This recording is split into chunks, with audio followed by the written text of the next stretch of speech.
Hey, what's up, guys?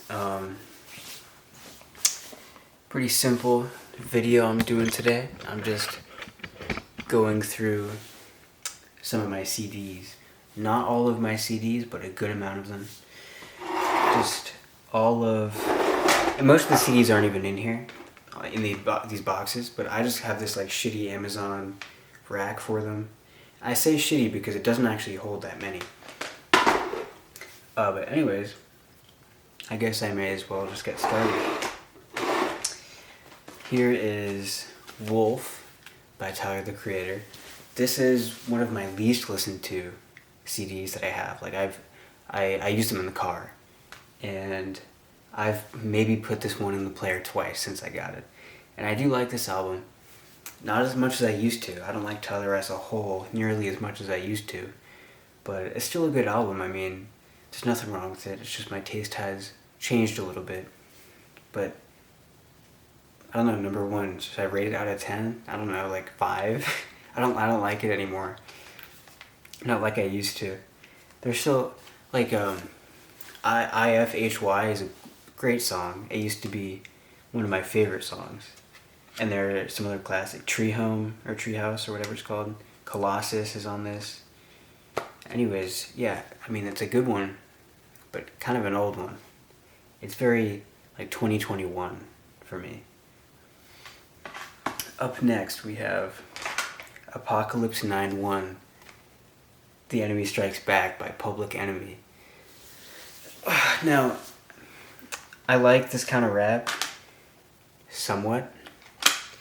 I think my dad is more of a Public Enemy fan than I am, and I haven't listened to them much, but this is it's a fun one. I mean, I haven't listened to it in several months, ever since I first got it. It was one of the first CDs I got from a like comic book store, and I was like, oh, Public Enemy, fuck it, my dad likes that, and it's fun, it's high energy, you know, it's like, oh yeah, we're gonna kill everybody and fuck you, blah blah blah. It's just good, you know. I appreciate it for what it is. However, it's not something I listen to on the regular whatsoever. Here we have This Old Dog by Mac DeMarco. I think everyone on the planet has heard this album, or even if they don't know it by name, they've 100% heard a song or two, especially if they have like TikTok or anything, if they're on the internet at all, pretty much. I first listened to this album all the way through in 2023 when I was in high school still, and I fucking absolutely loved it, and I still absolutely love it. It hasn't really changed much. I don't listen to it very often anymore, but I think it's like it's just so good. There's not much of another way to put it. I enjoy it a lot, and I really like Mac DeMarco as a whole. And I don't know, he's inspired me in a couple ways, you know. So much so that when I was talking to my counselor in high school, talking about college and stuff, you know, the counselors talk to everybody about, oh, what are your plans, like blah blah blah blah blah. I mentioned how much I loved music and how much I actually wanted to be like some sort of a career musician, which, I mean, that was a couple years ago. It hasn't happened so far. Anyways, I brought this up to my counselor and got her to listen to it, and then brought it up to my creative writing teacher in college eventually, who enjoyed it. Anyways, I'm gonna move on. Here's Not Tight by Domi and JD Beck. I am not the biggest jazz fusion fan. There is a Mac DeMarco, you can't probably see, but there's a Mac DeMarco feature on here. Not the biggest fan of this genre, but I do like this album quite a lot, and I like just the style and the creativity, and obviously JD Beck is an insanely talented drummer. Less of a fan of Domi personally, but there's some good songs on here. Usually when I actually have this playing in the car, I only have the same like 2 or 3 songs playing. I don't like all of them that much. Here, I think it's Moon. Yeah, Moon is really good. That's my favorite, I think. I don't know what the rest of them by name. And now we move on to Mother Earth's Plantasia, which I also, you can't see it, I'm not going to bring you over there, but over in my closet I have the vinyl for this, unopened, framed on my wall, which should tell you that it means something to me, right? Like, as a total ridiculous, like, whimsical album about plants, and you're supposed to play the music to plants. When I first got it, I dropped it on the ground and the case fucking broke. And it's just awesome. I mean, Plantasia is an amazing song. And they're all so ridiculous, and they just put me in a playful mood. And I have nothing negative to say about it whatsoever. Shout out to Mort Garson. I know he's not alive anymore, but shout out to him. Here's The Wall. I only know Comfortably Numb off of it. I don't know a single other song besides Another Brick in the Wall, which I don't like. Yeah, I only know Comfortably Numb. I mean, call me a poser, whatever. I prefer Dark Side of the Moon's really good. Metal is really good. Animals is really good. Here's the White Album in awful condition. I don't even know most of this album, I don't think. And I'm not the biggest Beatles fan. But it's sort of a... I don't know. I don't hate the Beatles, I don't love them. There are a lot of classics on here. Whatever, I mean, who cares? Here's Dirt by Alice in Chains. I think most people know this album already as well. It's like a 9 out of 10, 8 out of 10. Like, I really, really love this album. When I first started getting CDs, this is one of the ones that I listened to, like, constantly. I was still in high school, and on the way home from school and on the way to school, I would listen to Dirt, like, every day. And here's Boggy Depot by Jerry Cantrell, the guitarist for Alice in Chains. And this is an alright album. I don't love it, but there were a couple pretty good songs. Specifically, I like Dick Eye, and I like Hurt a Long Time. Those are two very good songs. And I haven't listened to it in a while, now that I think about it. But it's pretty good. And then we have, of course, I'm not sure I even need to say anything about this one. Some people hate this album. Some people love it. I'm one of the people that love it. I had a bit of a phase in high school. A little bit of a Pink Floyd, like, fixation. And I still really like Pink Floyd. So I guess it wasn't just a phase. I still love that album. And I like Animals too. It's not my favorite. I like I said a minute ago, Dark Side of the Moon and Meddle, Meddle. Very good.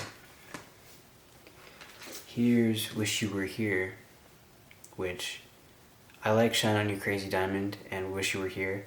I'm not a fan of Have a Cigar or Welcome to the Machine.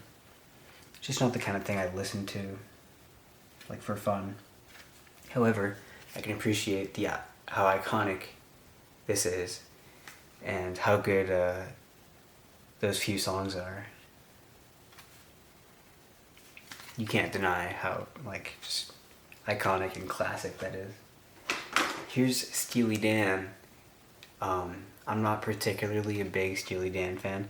I only bought this because I really like the song, which one? I really like Do It Again. I know Reeling in the Years is, like, a very famous song. It's not my favorite. And I hate the song Dirty Work. And I really just bought it because of Do It Again, because that's a really catchy song. Here is Volcanic Bird Enemy and The Voice to Concern by Lil Ugly Mane. This is definitely a lesser known album in general, and lesser known artist.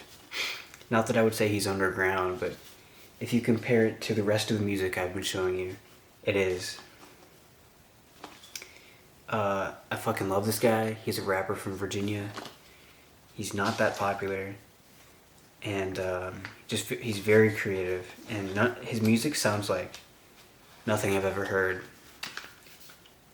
Specifically, the song "Headboard" by Lil Ugly Mane is a masterpiece. I mean, that song is so good. And "Cold in Here" is also very good. There aren't, I wouldn't say there are any bad songs on here. There are some that I don't listen to much, but none of them are bad. Specifically Headboard and Cold in Here, very good. Anyways, I fucking really like this album a lot. We have Outkast, Stankonia. I have never played this CD in my car, and I've never listened to it. I know, of course, I know the hit. I know the hits like "So Fresh, So Clean," "Miss Jackson." Like I know those, of course, and I like Andre 3000. Speaking of which, I actually have his Flute album on CD as well, but it's not here. It's in my car. It's a cool cover though, and then you see Andre and what's his name, Big Boy. I'm not even sure because I only know Andre, and we have In Rainbows. Definitely one of my favorite Radiohead albums. As time has gone on, I might put OK Computer above In Rainbows, but In Rainbows was the first Radiohead album I actually listened to all the way through. And Nude is a 10 out of 10 song. I think it's absolutely beautiful. And when I was first moving into college, I really loved the song Jigsaw Falling Into Place. And it's a good song. I don't like it as much now as I did, but I really loved that song for some reason back then. Plenty of good ones. Body Snatchers is really good. Nude's great. House of Cards is good. Reckoner is good. Faust Arp is good. All I Need. It's all good. I mean, there's nothing bad to say about it. And I had bought OK Computer on CD, but the guy that I bought it from off of Discogs, he was like, "Oh, refunded. I can't find it." Okay, then fuck you, man. And then we have In the Wake of Poseidon by King Crimson. This is similar to Steely Dan, where I only really bought it because of one song, which was Peace hyphen a Theme. And I actually learned that one on guitar, which I can't play it anymore. I don't remember it. I can't remember the beginning. But it turned out I didn't like most of the album, actually. Except for a song called Cadence and Cascade, which is a very nice song. And I also I can really appreciate the art and etc., which also kind of sold me on buying it. Slightly impulse, yeah, but there are a couple very nice songs on it. And that is everything that fits in the rack that I bought off of Amazon. And I'm not sure I can think of anything else that I could show you at this very moment. Yeah, I guess that's it. I will see you when I see you.